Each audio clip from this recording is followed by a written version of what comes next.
Bonjour à toutes et à tous. Bienvenue dans ce webinaire sur le froid qu'on organise en collaboration entre la CCI Lyon Métropole Saint-Étienne-Roanne, Corinne Mullet, Bonjour. et moi, donc Joanne Gros de EDEL. Alors, on a quelques consignes pour le webinaire. Donc, en premier, bienvenue et merci d'être là. N'hésitez pas à utiliser le chat si vous avez des soucis techniques. On pourra communiquer avec vous et vous aider. Si vous avez des questions, vous pouvez les envoyer via le chat à n'importe quel moment. On essaiera de les traiter au fur et à mesure. On voulait aussi ajouter que ce webinaire donc, sur l'optimisation de vos systèmes de froid, il s'inscrit dans une série de webinaires qui vont être organisés cette année par les CCI de la région et aussi EDEL.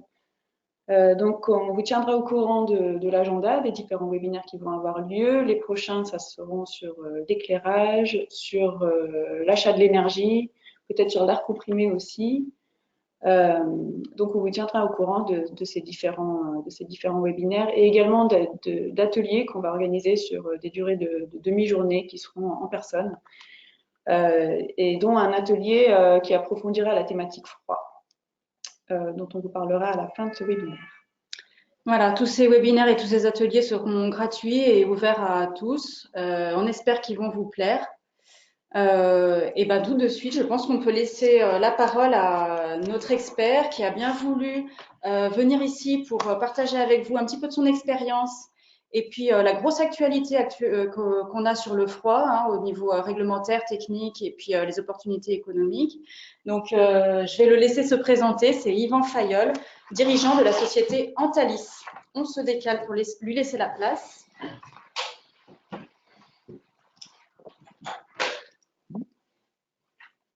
Donc bonjour, je me présente, c'est Yvan Fayolle, donc je suis gérant du bureau d'études Antalis.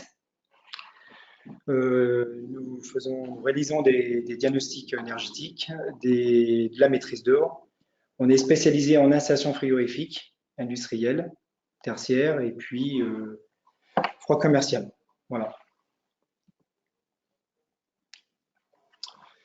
Donc je vais vous présenter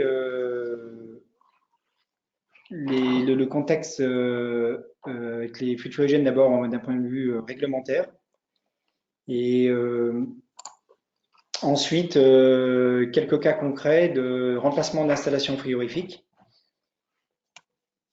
et pour finir des actions d'économie d'énergie que vous pouvez réaliser sur vos installations frigorifiques. Petits soucis techniques. Juste pour faire apparaître la présentation. D'accord.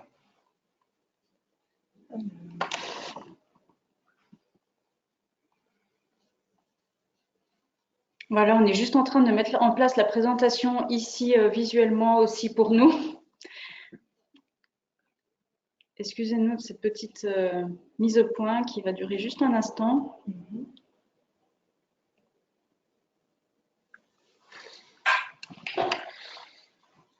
J'espère que tout le monde nous entend et nous voit bien. Utilisez le chat pour, si vous en avez besoin, soit pour poser vos questions ou nous signaler si quelque chose dysfonctionne chez vous. Okay.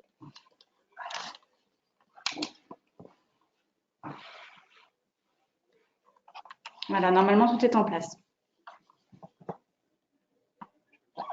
Merci à notre super assistance technique. Donc, je vais commencer d'abord par vous présenter un petit peu le contexte réglementaire avec les fluides frigorigènes. Je pense que je ne vous l'apprends pas, les installations frigorifiques fonctionnent avec des fluides frigorigènes, il y en a plusieurs. Ça dépend de l'activité que vous avez. Il y a des installations qui sont faites pour des fluides frigorigènes qui sont faites pour la climatisation, d'autres pour des chambres froides négatives. Voilà.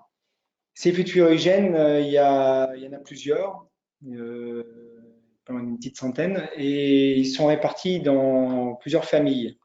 Il y a 3 familles de fluides frigorigènes. La première famille, qui sont les fluides frigorigènes chimiques qui ont été fabriqués par l'homme, qu'on appelle communément les fréons. Fréon, c'est une marque. La deuxième famille, les fluides fluorogènes naturels. Donc, il n'y en a pas beaucoup. Il y a le CO2 et l'ammoniac, uniquement. Et pour finir, les hydrocarbures. Le propane, le butane et l'isobutane. L'isobutane qu'on retrouve actuellement dans nos réfrigérateurs domestiques depuis une petite dizaine d'années. Et de plus en plus, on commence à les voir dans des groupes refroidisseurs de liquide.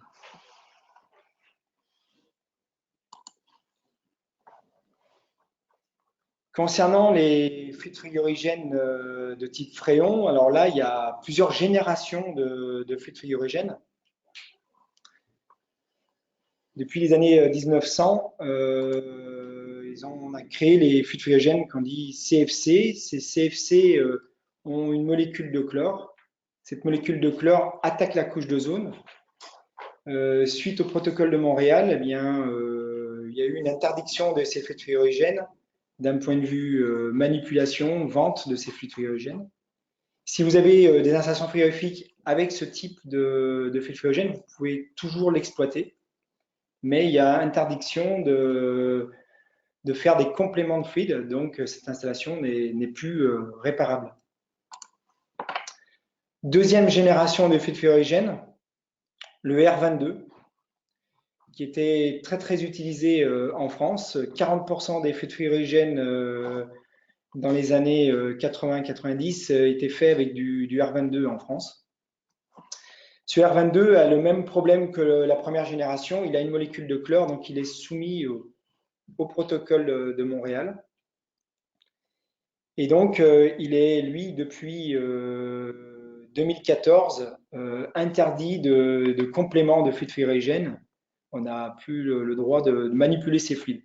Si vous avez ce type d'installation, et j'ai cru voir dans la liste que vous aviez certaines personnes à du R22, vous pouvez toujours exploiter cette installation, mais en cas de fuite, cette installation devra être arrêtée et devra être remplacée par un autre fluide frigorigène, ce qui risque de prendre quelques jours de dépannage.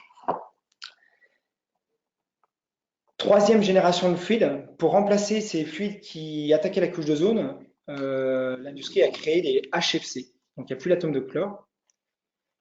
Le petit souci avec ces fluides, c'est qu'ils ont une contribution à l'effet de serre qui est très importante.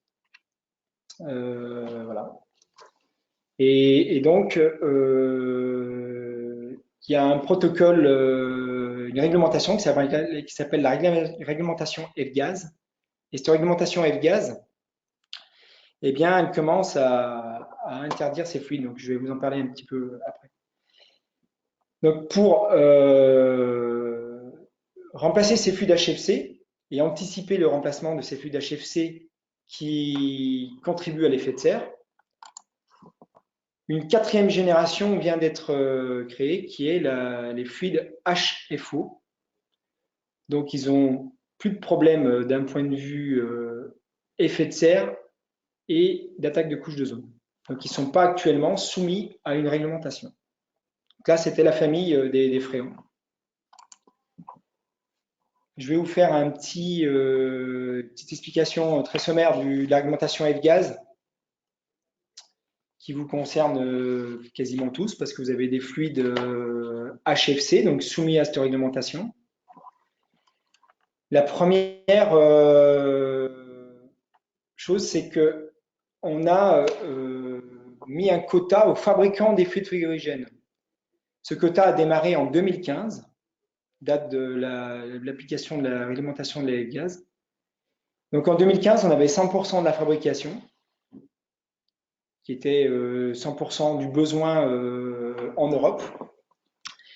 2016-2017, ce quota est descendu à 93%. Donc volontairement, on a réduit la fabrication. Et en 2018, cette année, on a vu une chute qui était dictée par la réglementation et ça a chuté à 63%. Ces 63% de fabrication, là, actuellement, ont engendré un coût de fluide frigorigène très importants. Exemple, le R404, on a vu passer le prix moyen de 30 à 40 euros en 2015-2016 à 150, 100 à 150 euros cette année.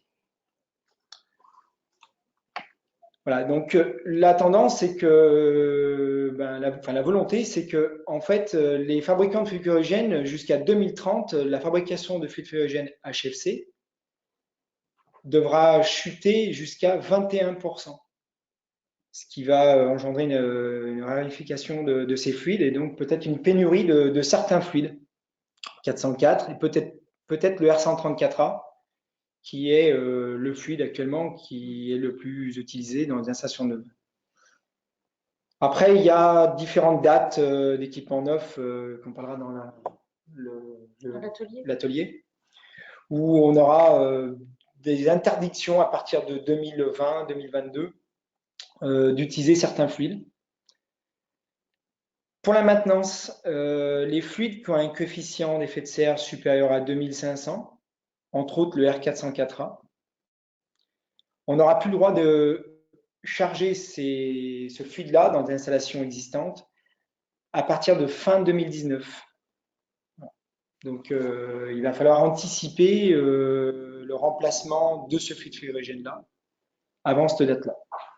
Donc, on voit qu'on a à la fois une augmentation des coûts qui est programmée et qui a déjà bien démarré et qui concerne en plus la plupart des personnes qui sont inscrites, puisque vous avez vu quels fluides elles ont, et à la fois des échéances de disparition des différents fluides, à la fois sur pour la maintenance des installations existantes ou pour les installations neuves qui sont différentes, mais donc avec beaucoup de dates différentes, donc on ne va pas détailler tout de suite, mais donc beaucoup d'échéances à court terme finalement. Oui, tout à fait. Donc là, c'est un tableau de synthèse qui reprend toutes les caractéristiques des fluides frigorigènes. Bon, il n'y a pas tous les fluides frigorigènes. Vous pouvez, alors attendez, je vais mettre un pointeur. J'ai un petit souci. Mais on a notre image devant.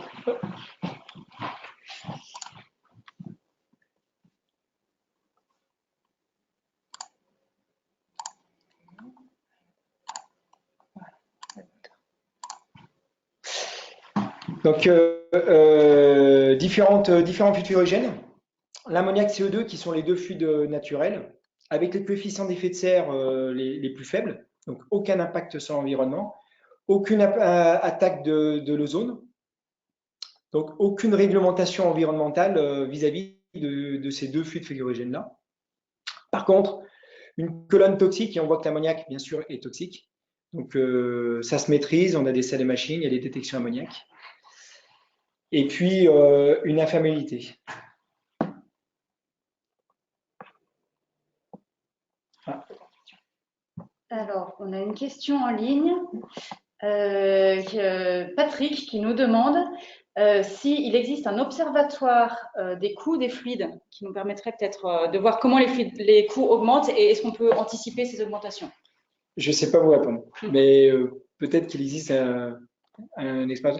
Nous, on avait fait, passé un temps, parce qu'on consulte beaucoup de frigoristes, donc on avait demandé à 2 ou 3 frigoristes le coût moyen. Bon, le frigoriste va vendre plus ou moins cher en fonction de la quantité de fluide frigorigène, donc c'est difficile de donner un vrai coût.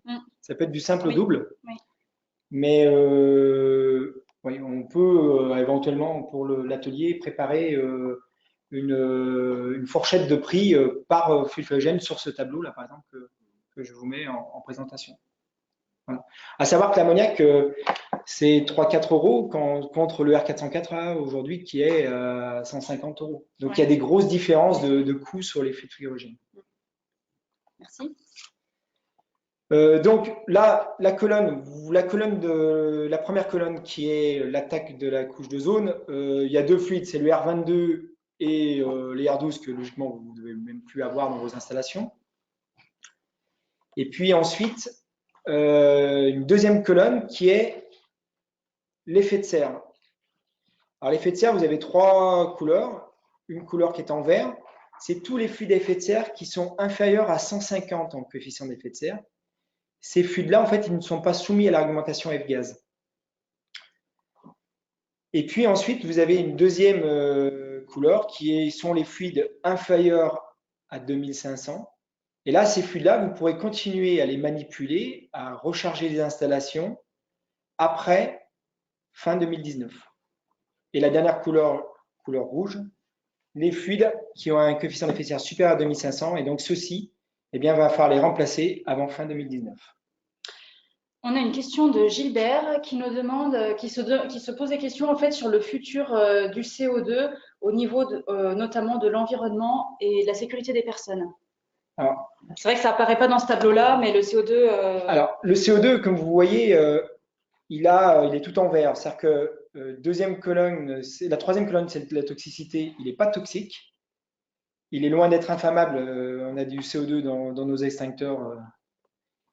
Par contre, il a un petit souci, le CO2, c'est il remplace l'oxygène et donc il est très asphyxiant, donc il est très dangereux.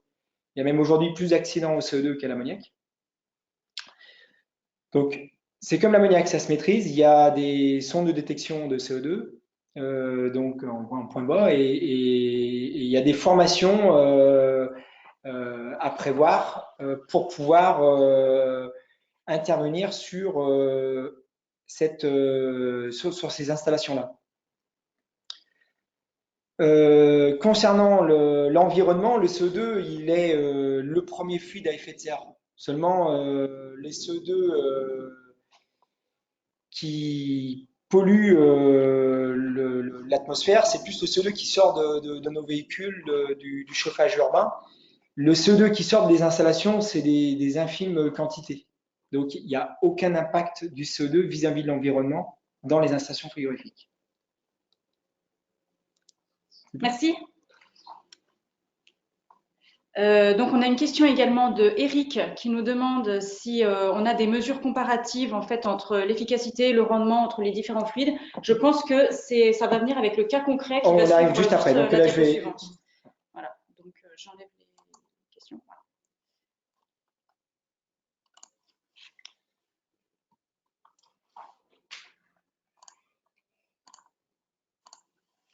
Donc, le cas suivant, eh bien, en fait, là, c'est un cas concret où on avait un client qui avait deux installations R404A pour refroidir de l'eau glycolée, c'est une fromagerie. L'installation frigorifique faisait à peu près 400 kW de froid, les deux confondus. La problématique, c'était une sous-capacité frigorifique de cette installation par rapport à un nouveau besoin des extensions du câble d'affinage. Et l'autre problématique, le R404A, qu'on vient de parler, lié à l'alimentation F-gaz. Nous avons proposé 4 solutions techniques. La première solution technique qui est une installation à l'ammoniac. Donc là, c'est un exemple de cas concret qu'on a réalisé. Donc dans le conteneur, vous avez une installation ammoniac avec un condenseur évaporatif. Donc le condenseur évaporatif, peut-être que vous ne le savez pas, mais il y a certains qui doivent le savoir. Le gros problème, c'est consommation d'eau et risque légionnel. Donc ça, c'est le point faible de cette installation-là. Solution numéro 2, une installation toujours à l'ammoniac, mais on a voulu retirer le problème du risque délégionnel. Donc on a proposé un condenseur à air ammoniac avec des médias où on ne pulvérise pas de l'eau, mais on mouille ces médias. Donc c'est un condenseur à air adiabatique. Ces condenseurs ont l'avantage de ne pas avoir de problème de légionnel. Troisième solution, donc là, plus de solution à l'ammoniac. Là, on parle d'une installation toujours avec un HFC. Là, on a mis un simple groupe monobloc de refroidisseur de liquide qui fonctionne aujourd'hui avec du R134A. Donc, l'avantage de cette installation, c'est que c'est du R134A qui est confiné dans une installation. Donc, il y a des risques de fuite limités. Mais on a toujours ce fluide qui est soumis à réglementation F-gaz. Et dernière solution, les nouveaux groupes refroidisseurs de liquide qui sont actuellement, qui utilisent du HFO 1234, donc faible effet de serre et pas d'attaque de couche d'ozone, donc non soumis à l'alimentation F-gaz. Un petit tableau. Un petit tableau de synthèse de ces 4 solutions techniques. Donc, vous avez la première colonne qui représente l'installation existante avec deux groupes frigorifiques. On avait un COP frigorifique. Donc, le COP frigorifique, c'est le rendement de l'installation. Plus le chiffre est grand et plus l'installation est performante et consomme pas beaucoup d'énergie électrique. Donc, l'installation existante au R404A, avec un COP global de 1,69, qui est relativement faible pour refroidir de l'eau glycolée à moins 2 degrés. Ensuite, solution numéro 2, la plus performante, l'installation ammoniaque, avec un COP de 3,80. Donc pour juste vous montrer, l'installation existante avait une consommation électrique qui représente un coût de 119 000 € à l'année. La solution numéro 2, c'est 55 000 € environ, solution numéro 1, pardon, d'énergie électrique. Solution numéro 2, toujours l'ammoniaque, mais avec un condenseur à air, donc avec un régime de fonctionnement un peu plus critique, donc une consommation un peu plus élevée, environ 60 000 €. On pourrait dire. La solution numéro 3, installation au R134A, donc groupe monobloc, avec un COP frigorifique de 2,90, un coût électrique estimé à l'année de 72 000 €. Et la dernière solution, les derniers groupes au HFO, avec un rendement qui est finalement un COP frigorifique qui est finalement plus faible que le R134A, même si c'est des groupes de dernière génération avec toutes les options qui permettent d'économiser d'énergie. On a un coût qui augmente à 80 000 €, parce que le R134A, malgré qu'il pollue, était un très bon fluide d'un point de vue énergétique. D'un point de vue du fluide fluorigène, eh bien, il y a différents avantages et inconvénients. L'ammoniac, on l'a mis comme un avantage, malgré qu'il est toxique, donc ça se maîtrise. D'un point de vue environnemental, il n'y a rien du tout. Le R404A, bien sûr, l'installation existante, eh bien, il y a une pérennité de l'installation qui va jusqu'à fin 2019. Le R134A, qui lui est soumis à l'augmentation avec gaz, qui risque d'avoir un coût de fluide fluorigène qui va évoluer. Et le HFO 1234A, qui d'un point de vue environnement n'a aucun impact, par contre, a quand même un coût de fluide fluorigène qui est de l'ordre de 45 € du kilo. Troisième partie, la consommation d'eau. Pour faire le coût global, on a pris en compte le fait que l'ammoniac, on avait besoin de refroidir cet ammoniac-là avec de l'eau en partie.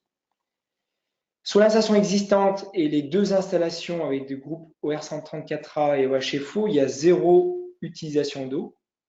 Par contre, avec un condenseur évaporatif, là, on a un coût de 14 000 €.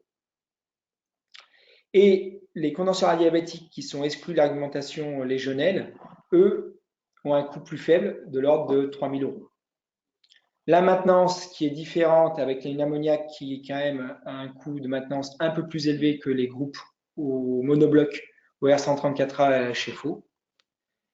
Soit en résumé un coût global de fonctionnement qui va de 144 000 € aujourd'hui à 74 000 € pour la solution numéro 2, qui est la solution la plus économique d'un point de vue coût d'exploitation. On a estimé et consulté ce cas-là et on passe d'un investissement de 280 000 € à 550 000 € sur la solution numéro 2. Notre client a choisi la solution numéro 2, nous a fait confiance, et donc la solution 2 a été réalisée. Voilà. Merci Yvan. Donc on a fini cette première partie sur les fluides et sur notamment aussi les questions techniques qui se posent sur les installations au moment du renouvellement. On voit qu'il y a beaucoup de questions à se poser, à la fois sur la nature des fluides, leur pérennité, les contraintes techniques d'exploitation, tous les coûts qui vont avec.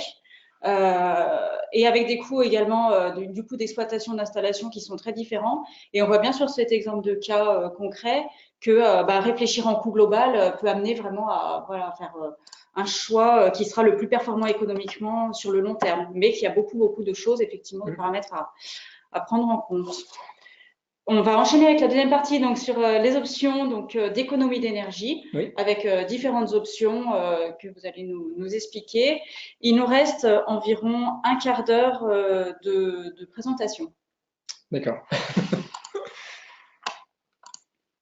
Donc, différentes actions d'économie d'énergie sur vos installations existantes ou vos nouvelles installations frigorifiques, des options qui peuvent être retenues.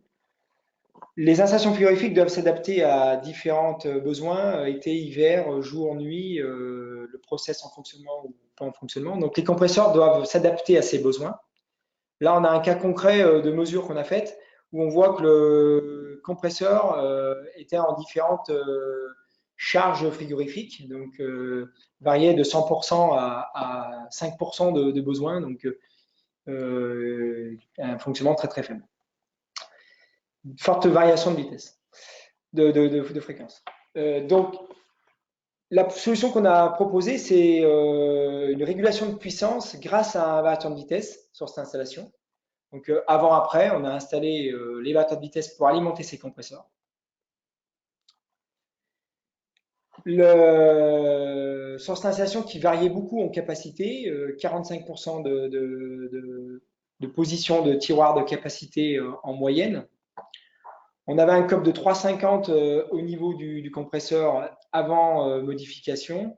Après modification avec un variateur de vitesse, on a conservé le tiroir pratiquement à 100%, donc on a évité des pertes de recyclage dans le compresseur, ce qui nous a permis de faire un gain énergétique de 12 800 € par an, sur une base de 8 centimes d'euros du kilowattheure électrique. Cette modification sur des installations existantes a été aidée par des C2E. On avait un compresseur de 132 kW en moteur. Ça fait une aide pour les industriels de 3 800 € par moteur, alimenté par un moteur de vitesse.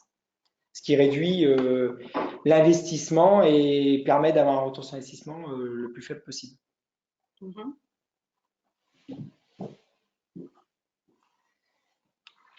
Deuxième action qui peut être envisagée sur les installations frigorifiques, la BP flottante. Les installations frigorifiques, surtout pour le traitement d'air, la maîtrise des températures dans les ambiances, sont directement liées, au point de vue apport de chaleur, aux conditions météorologiques extérieures. L'installation frigorifique, le frigoriste, lui, il la sélectionne toujours pour le pire des cas, c'est-à-dire l'été. Et en réalité, en hiver, cette installation, elle est surdimensionnée et des fois, elle refroidit un fluide comme de l'eau glycolée, de l'eau glacée, beaucoup trop bas pour maîtriser les températures. Là, on a fait une action où on mesure la sonde de la température extérieure via une sonde et on va agir directement sur la consigne. Et donc, on va faire une loi d'eau et plus la température extérieure est basse et plus la température du fluide frigoporteur qui va refroidir l'installation va être élevée, ce qui nous permet de faire des économies d'énergie.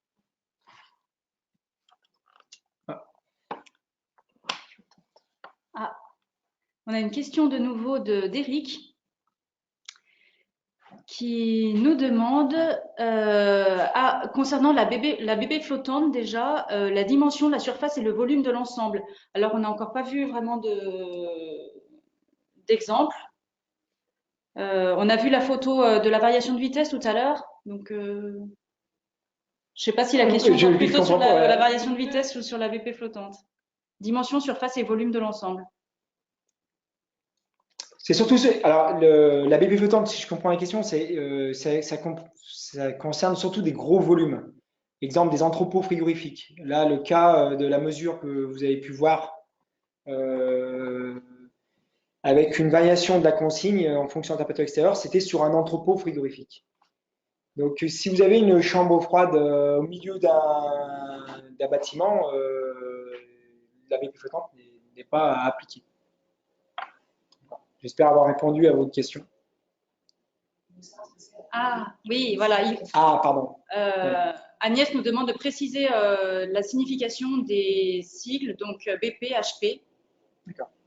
Alors, bon, là, on rentre dans le détail du fonctionnement de l'installation, donc je ne vais pas trop m'étaler, mais BP, ça veut dire basse pression, HP, ça veut dire haute pression. Ce sont des termes qui, pour des frigoristes, sont très connus, mais pour une personne qui ne connaît pas les installations frigorifiques, pas du tout. Je comprends bien. Par contre, là, au niveau des fiches C2E, la BP flottante et la HP flottante sont des termes qui sont standardisés et donc on appelle ça une BP flottante. Là, ce qu'il faut comprendre, c'est surtout c'est une régulation de la consigne de température qui permet de refroidir vos entrepôts, vos chambres froides, vos centrales de traitement d'air. Voilà, ça permet d'adapter en fait les consommations de la production de froid à la température extérieure. Extérieur, On comprend de bien, s'adapter. voilà, que quand il fait plus froid à l'extérieur, on a besoin de moins d'énergie pour produire une même consigne froid à l'intérieur de l'atelier. La BP flottante, en fait, c'est la pression d'aspiration du compresseur. Donc là, l'idée, c'est d'aspirer la pression la plus élevée pour que le compresseur travaille beaucoup moins. Donc dans cette action-là, le gain énergétique, il était de 6 500 € par an sur une installation qui faisait de mémoire 650 kW de froid, donc c'était déjà un entrepôt frigorifique assez grand. Et cette action est aidée via les C2E à hauteur de là, de notre cas, toujours ces deux compresseurs de 132 kW, de l'ordre de 1800 kW. C'est une aide qui est plus faible que celle qu'on va voir par la suite. Mais par contre, c'est uniquement le rajout d'une sonde et c'est juste de l'automatisme. Donc, c'est des coûts d'investissement relativement faibles. On a à nouveau une question d'Eric, alors que je vais vous lire, Yvan. Donc, pour les dimensions, donc Eric avait une question concernant les dimensions hein, sur la BP flottante. Donc, pour les dimensions, cela concernait l'écart des volumes. Pour 4 solutions, c'est pas la BP flottante, c'est les 4 solutions qu'on a proposées tout à l'heure. Ah, d'accord. Pour les différents frigos, il peut savoir quelles sont les dimensions des différents systèmes. Ah, pour les 4 solutions qui ont été proposées tout à l'heure sur le tableau avec plein de couleurs. D'accord, les dimensions des installations. La dimension de l'installation, celle que vous avez vue, l'installation numéro 2, là c'était une installation de 650 kW. Comme je vous le répète, pour une fromagerie. Et cette installation, elle faisait une longueur d'environ 15 mètres de long par 3 mètres de largeur et pas loin de 5 mètres de haut de mémoire. Donc, c'est des installations qui sont très volumineuses au niveau de l'ammoniac. D'un point de vue installation solution 3 et 4, c'est des installations qui sont beaucoup plus faibles en dimension, on va dire environ 2/3 de l'installation ammoniac. Merci. Voilà. Continue. On va poser la question aussi qui était là. Merci. Alors, on avait également reçu, alors il y a 10 minutes, hein, il y a 9 minutes, une question de Gilbert. Avez-vous rencontré des impacts sur le niveau sonore du groupe à l'extérieur, entraînant des surcoûts non négociables? Oui. Donc en fait, aujourd'hui, on a des installations industrielles à l'ammoniac ou au R134A qui doivent être installées dans des endroits où il y a des zones qui imposent un niveau sonore faible. Donc là, il y a des solutions, mais ça implique des coûts au point de vue non négligeable sur une installation. Donc là, c'est au cas par cas après à étudier, mais il y a des solutions techniques. Voilà. Merci. Je continue sur les actions d'économie d'énergie. Donc la BP flottante, on a vu une variation de vitesse BP flottante. Troisième action qui est la même que la BP flottante, c'est la HP flottante. Donc là, on parle de la pression de refoulement du compresseur. Avant, c'était la pression d'aspiration. La pression de refoulement du compresseur. Le frigoriste, toujours, à sélectionner son installation pour le pire des cas, c'est-à-dire l'été. Et il laisse son installation dans une configuration toujours estivale. Malgré tout, le climat, les températures extérieures varient en fonction des saisons et donc l'installation, une installation simple ne s'adapte pas à cette saison. L'idée, c'est de mettre toujours une sonde extérieure et d'adapter la pression de refoulement aux conditions extérieures. Donc, on va faire varier la pression de refoulement. Premier cas, l'installation sans HP flottante, c'est une petite installation frigorifique de 54 kW. Et cette installation-là, qui était basée à Lyon, consommait 30 kW au niveau de son compresseur pour 54 kW de puissance frigorifique. Coût à l'année, 11 000 €. Deuxième cas, on met une HP flottante. Donc, sur la courbe en haut à droite, vous pouvez voir la HP qui varie. C'est la courbe en rouge. Elle varie en fonction des conditions météorologiques. Et donc, la nuit, elle est plus basse et la journée, elle est plus élevée. Toujours une puissance frigorifique de 54 kW. et une puissance de moteur, cette fois-ci, qui chute à 30 kW. Donc, un gain énergétique qui va s'afficher, pardon. Excusez-moi, oui, 25 kW. Donc, un gain énergétique de 14 kW, ce qui fait 8 700 € d'économiser, un gain, excusez-moi, de 2 500 € d'économiser par an. Cette variation de HP flottante, pareil, il y a une fiche C2E et là, il y a 1 900 € d'aide pour un moteur qui faisait uniquement 30 kW. Oui, c'est proportionnel à la puissance en fait du moteur. Excusez-moi, je me suis trompé, 30 kW c'était la puissance moteur. Ouais. C'est bien 25 kW avant la HP flottante et 14 kW avec la HP flottante. Été hiver, excusez-moi. Autre action que vous pouvez faire, la récupération de chaleur. Donc là, on a fait une récupération, il y en a plusieurs types, hein, je ne vais pas tous vous les expliquer. Là, c'est un cas avec on a mis un échangeur en série avec l'installation qui permet de chauffer de l'eau jusqu'à 30 voire 50 degrés. Donc le récupérateur de chaleur, il est inséré entre le refoulement du compresseur et le condenseur de votre installation. Donc ça peut être fait sur une installation existante. Donc là, le cas était dans un abattoir. L'abattoir avait une très forte consommation d'eau pour le nettoyage et puis le process d'abattage. 100 mètres cubes d'eau consommés par jour, avec une utilisation de 24 heures sur 24 heures de l'utilisation d'eau, une consommation d'eau pendant le nettoyage de 10 mètres cubes heure. 10 mètres cubes heure pour chauffer de l'eau d'une température de 25 degrés à 48 degrés. Ça fait une puissance de 352, excusez-moi, c'est 14 mètres cubes heure. C'était de 18 degrés à 48 degrés, ça faisait 352 kW. Donc, on a installé différents échangeurs sur l'installation pour récupérer cette énergie.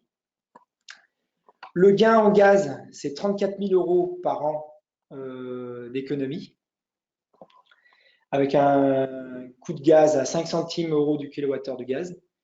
Alors, il faut savoir que cette action-là de récupération de chaleur, c'est l'action qui est le plus aidée au point de vue des C2E. Ça concerne uniquement l'industrie et pas le tertiaire. Et là, pour l'exemple, il y a une puissance de 352 kW de récupéré. Il y a une formule à appliquer avec un coût de rachat du mégawattheure à 4,5 € du mégawattheure, ce qui fait une aide de 143 000 €. Donc, cette aide-là, elle a souvent pour effet de autofinancer complètement l'investissement. Alors, ce qu'il faut faire attention, c'est qu'il faut maintenant, depuis le 1er avril, avoir le besoin. Donc, il faut d'abord étudier le besoin avant d'avoir cette aide. Voilà, ce qui est tout à fait logique. Voilà. Mais c'est vrai qu'il y a des opportunités importantes en ce moment sur les C2E, sur les fiches de C2E, notamment sur le froid et en particulier sur celle-là, la récupération de chaleur, qui vient aider vraiment considérablement certains renouvellements d'installations qu'on peut constater ces mois-ci. Alors, on a une question? Oui, de la part de Loïc qui nous demande, oui, voilà, quel est l'investissement? C'est vrai qu'on a les économies d'énergie, on a les certificats d'économie d'énergie. Yvon, est-ce que vous pouvez nous dire quelque chose sur le coût d'investissement là, pour cette opération-là, par exemple? Cette opération-là, elle a eu un coût d'investissement qui était plus faible que les C2E. Ouais. Donc, le client a fait d'autres actions d'économie d'énergie, et ce qui a permis de financer un peu plus d'actions que cet investissement. Après, il n'y a pas de coût d'investissement, c'est du remodeling, donc c'est des modifications d'installation existantes, donc c'est très variable. On ne peut pas mettre de fourchette en fonction de coût d'investissement en fonction des actions. Voilà, ça dépend complètement de l'installation et c'est au cas par cas. Après, c'est vrai qu'on constate souvent que sur cette opération-là, en particulier de récupération de chaleur, les C2E financent plus que la récupération en elle-même. Dans ces actions d'économie d'énergie, nous, on nous impose souvent un retour sur investissement inférieur à 2 ans. Donc, tout ce que l'on vous présente, c'est des retours sur investissement inférieurs à 2 ans. On voit des retours d'investissement qui sont de l'ordre de 6 mois. Ouais.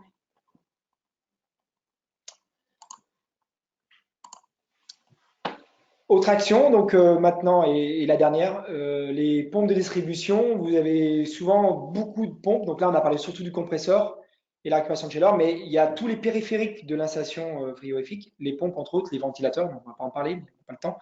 Et là, les pompes de distribution, on voit sur le cas, on a une forte variation de débit. Et oui. Et donc, dans ce cas-là, on a un débit qui varie de 144 m3 à 0 m3, c'est un process laitier, avec un débit moyen de 57 m3. Les clients est équipé d'une pompe non alimentée par variateur de vitesse, et des vannes de décharge. La consommation électrique moyenne pour 57 m3 moyen était de 10 kW, soit un coût à l'année de 7 000 € environ, pour une seule pompe de 57 m3, qui est un coût moyen si vos pompes ne sont pas alimentées par variation de vitesse. On a alimenté ces pompes-là qui étaient existantes par des variateurs de vitesse, et la puissance absorbée a chuté jusqu'à 3,5 kW, ce qui fait un coût énergétique qui est réduit à 2 450 €, soit un gain par an de 4 600 € uniquement pour une pompe qui a un moteur électrique de 18,5 kW. Donc là, c'est aussi aidé, donc il faut faire attention à l'année du moteur, mais il y a des cas spécifiques où c'est aidé. Et là, il y a eu une aide pour mettre un moteur de vitesse de 18,5 kW de 1032 €. Voilà. C'est vrai que sur les pompes qui fonctionnent tout le temps, même si les puissances ne sont pas forcément très importantes, mais comme ça fonctionne tout le temps, on arrive quand même sur des montants en consommation énergétique qui valent le coup de regarder quand même et d'optimiser. L'hydraulique et l'aérolique sur les ventilateurs, ce sont les retours sur investissement les plus faibles, avec des investissements faibles aussi. Voilà. Merci Yvan pour cette présentation qui est succincte. L'exercice n'était pas facile parce qu'il y a énormément de choses à dire et je sais que vous avez envie d'en dire beaucoup plus. Donc, pour tous les auditeurs, Yvan animera donc un atelier auquel on vous invite gratuitement également, qui aura lieu mardi 16 octobre de 9 h à midi à Givors, et dans lequel donc Yvan aura le loisir de beaucoup plus développer tous ces sujets-là. En attendant, le chat est ouvert pour vos questions. Donc, il nous reste un quart d'heure à passer ensemble. Et donc, Yvan est à votre écoute pour répondre dans la mesure du possible et du temps imparti à vos questions. Alors, on a peut-être déjà des questions qui sont arrivées. Alors, une question de Nicolas. Alors, que dire de la surisolation des bâtiments ? Alors, je repose une question. Quelles sont les températures à maîtriser dans vos bâtiments? Si c'est des températures de l'ordre de 4 à 5 degrés, type chambre froide, il y a une nécessité de surisoler, donc ça se calcule au moment de la réalisation du bâtiment. Si maintenant vous avez un bâtiment existant, les retours sur investissement sont souvent très très longs. Donc, il y a des gains énergétiques à faire avant sur l'installation. Oui, c'est cher d'isoler. Voilà, c'est cher d'isoler. Et il faut savoir que contrairement à une maison, nous sommes sur des températures froides, donc proches de la température, souvent de la température extérieure. Pour des températures extrêmes, chambre froide négative, c'est souvent déjà très bien isolé. Donc, il n'y a pas réellement beaucoup de gains à faire. C'est surtout sur les ouvertures de portes où vous allez faire des gains. Donc, c'est du comportemental. Fermer les portes des chambres froides, peut-être des portes rapides ou des quais avec soufflet. Il y a plein de solutions. On a Jean-Christophe qui nous dit bonjour.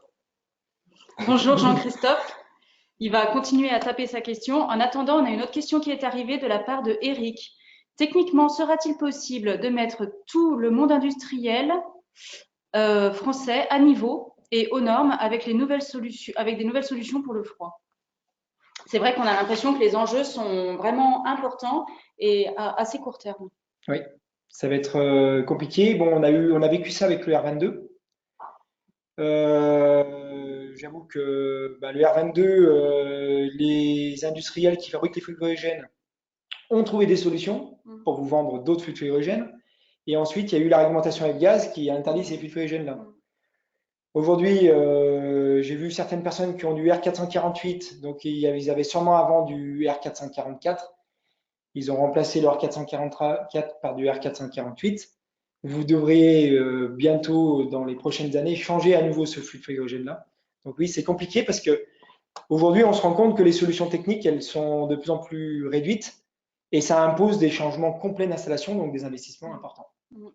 Donc, il faut vraiment essayer de se projeter en tout cas sur vraiment un moyen terme, enfin, sur une échéance qui est proche de la durée de vie des installations, pas se projeter uniquement dans les quelques années qui viennent parce qu'il y a d'autres échéances qui arrivent par la suite. C'est d'étudier toutes les solutions avant d'investir et prendre le temps au lieu de… Voilà. Après, si vous n'avez pas le temps parce que vous avez vos installations à dépanner, vous pouvez provisoirement rétrofiter vos installations avec des fuites de transition.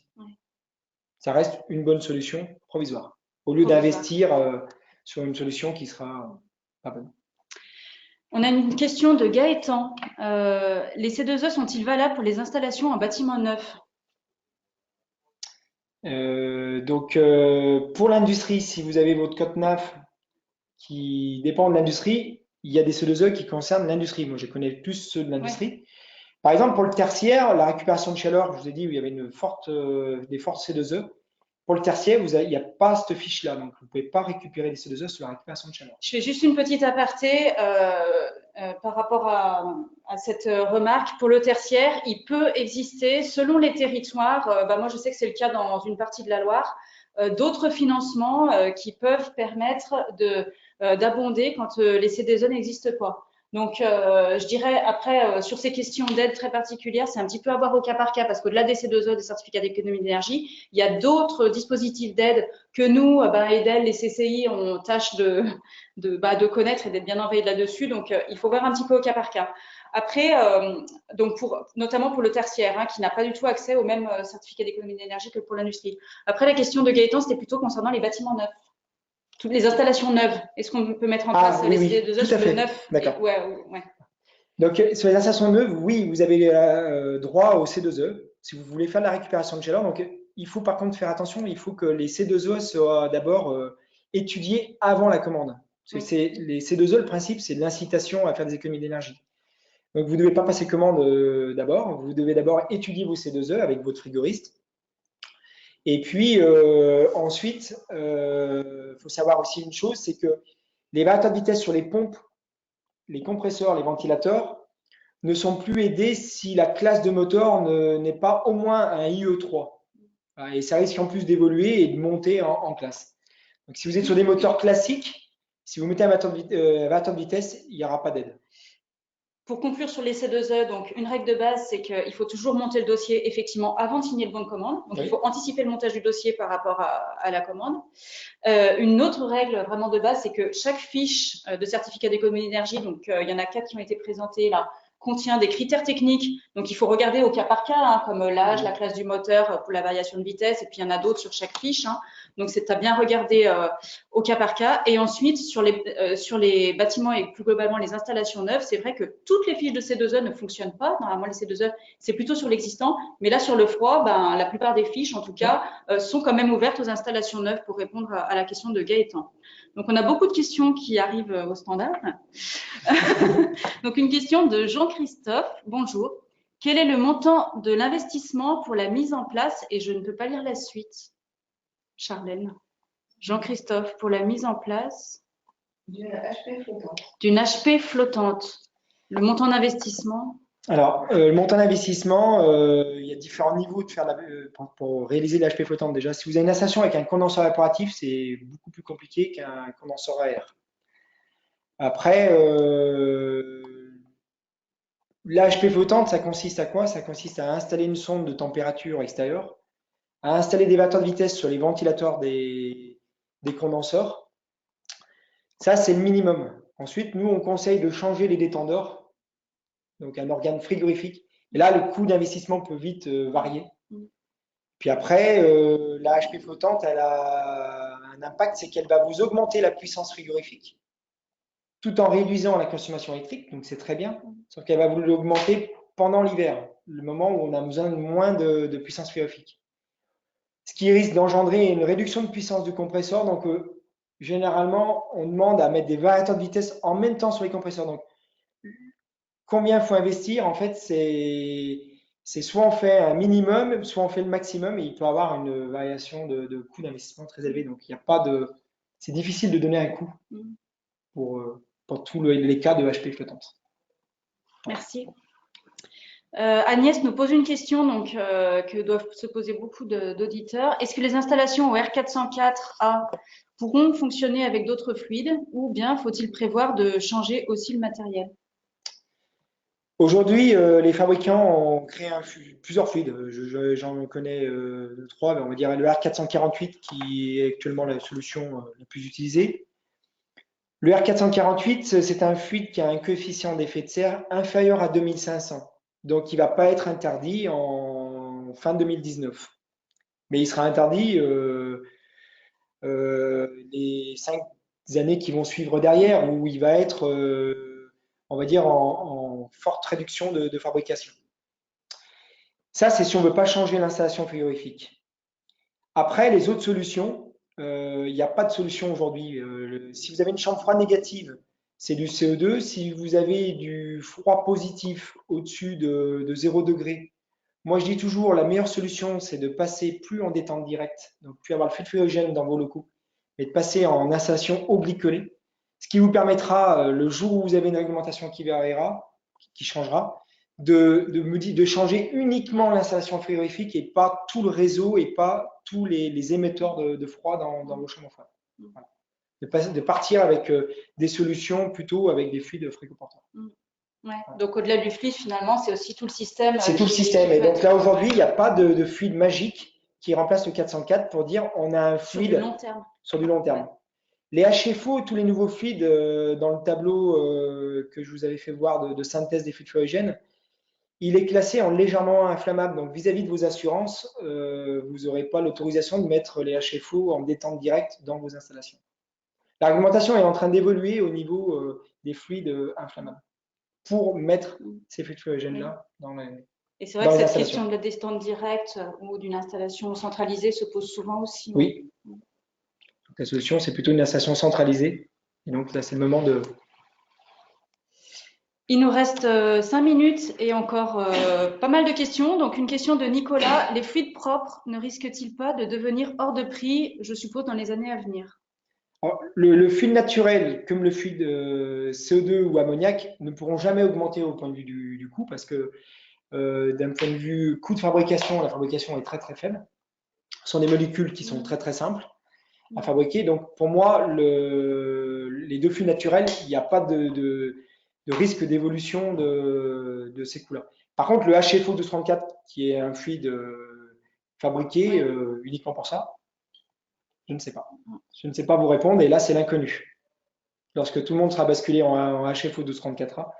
Aujourd'hui, toutes les climatisations de voitures sont au HFO 1234. Donc, ce n'est pas un fluide qui est exotique. Donc, il va être de plus en plus utilisé pour remplacer le R134A. Merci. Une question de Gilbert. Quel type de gaz recommanderiez-vous? NH3, HFO et c'est tout. La meilleure solution, c'est le NH3 en fonction de la configuration de vos locaux. Si vous êtes situé proche d'habitation, c'est un peu compliqué, mais il y a des solutions. On vient de finir la patinoire de Lyon, on vient de la faire à l'ammoniac, donc elle est située en pleine ville. Donc on peut mettre de l'ammoniac là où on le souhaite. Il suffit après de mettre les équipements qu'il faut.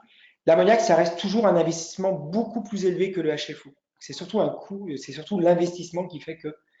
Moi, je dis que d'un point de vue investissement, le HFO, il reste la bonne solution en dessous de 400 kW.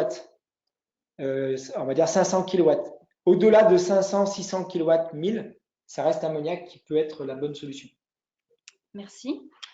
Une question encore d'Éric. Quels sont les organismes ou bureaux d'études fiables pour avoir un dossier complet et construire la transformation de nos installations? Très bonne question. Je ne peux pas répondre. Là, on a un interlocuteur pour nous qui est fiable et qui est comment compétents, voilà. Après, donc vous êtes des entreprises, les personnes connectées sont réparties dans toute la région Auvergne-Rhône-Alpes. Donc, moi, ce que je vous encouragerais à faire, ce serait de contacter vos interlocuteurs, EDEL ou CCI, selon là où vous êtes installés. Et nous, c'est vrai qu'on travaille quand même en collaboration avec un grand nombre de partenaires, bureaux d'études. Donc, chacun pourra vous orienter, je pense, vers les compétences à la fois locales et puis fiables selon votre problématique. Voilà, je ne sais pas si ça apporte des éléments de réponse. On a encore une question de Gaëtan. Comment évaluer le potentiel montant des C2E sur l'existant? Donc ça, c'est au cas par cas. Donc, il faut déjà connaître toutes les actions que partiellement je vous ai présentées, s'il y en a d'autres, mais pas que celle-ci que je vous ai présentée. Et donc, il faut qu'après avoir les puissances des moteurs. Pour la récupération de chaleur, il faut avoir votre besoin. C'est souvent sur la puissance moteur compresseur ou la puissance moteur pompe. C'est la base. Et pour la récupération de chaleur, c'est sur la puissance récupérée.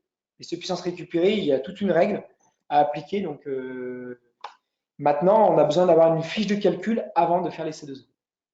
Voilà. Donc, il faut, au cas par cas, voir les puissances des moteurs. Et après, vous avez des fiches qui sont téléchargeables. Les fiches en elles-mêmes sont pas très compliquées. Elles sont disponibles sur le site du club C2E de la T2E. Et effectivement, chacune dispose d'une petite formule de calcul qui tient compte de certains paramètres techniques de vos installations existantes ou neuves et qui permettent à un moment de faire le calcul au cas par cas. Et une dernière question donc, de Nicolas. Quid des aides sur le remplacement de R404 par CO2? Alors, il y a des aides, mais bon, là, on n'est plus dans les C2E. Il y a des aides par l'ADEME. Il y a eu un cas.